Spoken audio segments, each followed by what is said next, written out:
Well, there was, in the late 1800s, in Europe, a cholera outbreak that was so deadly that half the people that got it died. There was a lot of herbal medicines back then and different things that they did. This is where Samuel Hahnemann, the creator, discoverer and creator of homeopathy, got to prove its efficacy, that it worked. Because it was in its infancy back then. It was more theoretical, and he was just starting to develop it and practice it. But what he discovered was that the symptoms of the cholera there were two medicines, bryonia, which is wild hops, the plant wild hops, which a lot of beer is made from, and rustox, which is poison oak. These two remedies, which are made as energetic medicines, which mean there are no molecules left of the physical substance, so people aren't taking poison oak, they're basically taking the vibration of them, that in overdose, if you were to take these things in overdose, they would create the symptoms of the the cholera symptoms. And so he saw, in seeing the symptoms that people were going through, that if he would use both of these remedies, alternate them, that it would stimulate the vital force, the immune system, and the vital force of that individual to overcome the cholera. And he had about a 99% cure rate back then. And you can't fake cholera. That can't be a placebo effect. Not when you have half the people dying. I mean, it was a severe epidemic, millions of people dying. And so when the results were seen, of what had happened when he treated people, homeopathy all of a sudden spread like wildfire. And eventually throughout the 19th century spread throughout Europe, spread to America, and became quite big around the world. And you know, by having it affect such an epidemic. And so the power of vibrational medicine is not to be underestimated. The reason it's so powerful is because it's able to stimulate the person's own innate healing power that is stuck or hampered for one reason or another. And that's what's so beautiful about it. And that's what's so beautiful about the Homea course, because people get stuck in the pattern of their anxiety or their fear, or traumas get locked within their bodies, within their psyches. And so the remedies have a way of going in and stimulating their own natural consciousness, their inner healing force, to address the block or the fixation and to begin to transform it. Dr. Bach had a beautiful theory. You don't get rid of anything. Our fear is actually our courage that has been reversed. The idea here is to have the fear begin to shift vibrationally back to the state of natural courage. And so there's no getting rid of anything. It's merely returning back to the natural state. And that's how it works. And it's elegant, and at times very subtle, and at times not so subtle. And as you were mentioning earlier about symptoms arising, sometimes we have to visit where we've been for a while, you know, because it's on the way out. It's moving out from the individual. And so there are times when one gets to really look at it and feel it deeply. But it's moving out, and that's the beauty of it. Yeah, this is wonderful. So how do you envision that people can better care for themselves? There's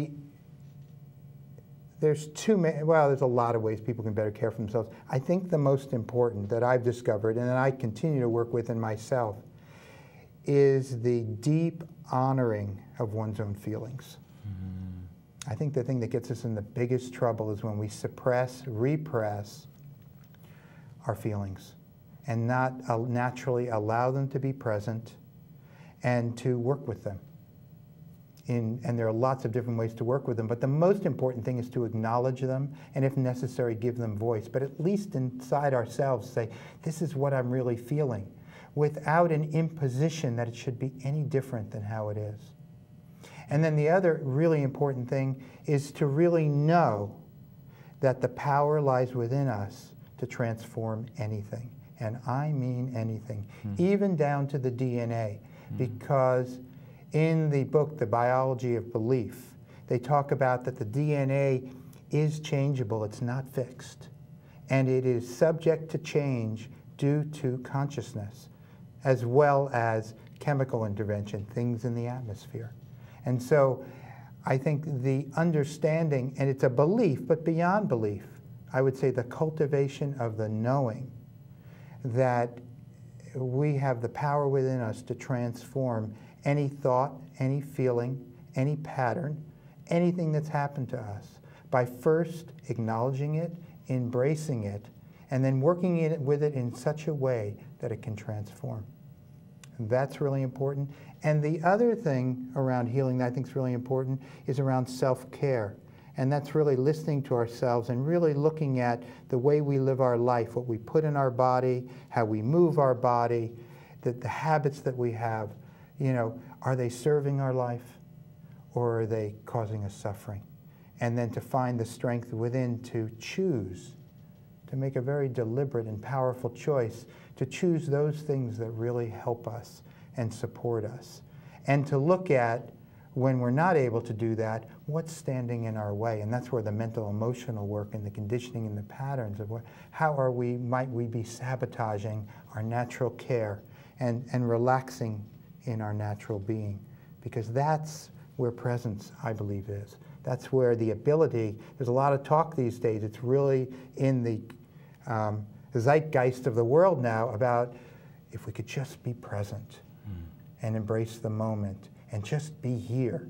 And I think, you know, the ability to do that comes from really taking care of ourselves and self-honoring and transforming limiting mental emotional patterns that keep us out of the moment and keep us out of naturally being in our present being state. It's wonderful. Yeah. Yeah. Well, I so appreciate you coming on the show. I'm really glad we finally manifested this. Thank you, Steve. Me too. Yeah, yeah. So I just so grateful. And me too, Steve. Thanks a lot. My pleasure. Yeah. So that's it for this episode of Life on Maui. I hope you enjoyed it as much as I did. And if you want to contact Richard, he welcomes your questions at richarddfiske@yahoo.com, just to answer any of your questions. And hope you have a wonderful day, evening, life, and until next time, aloha.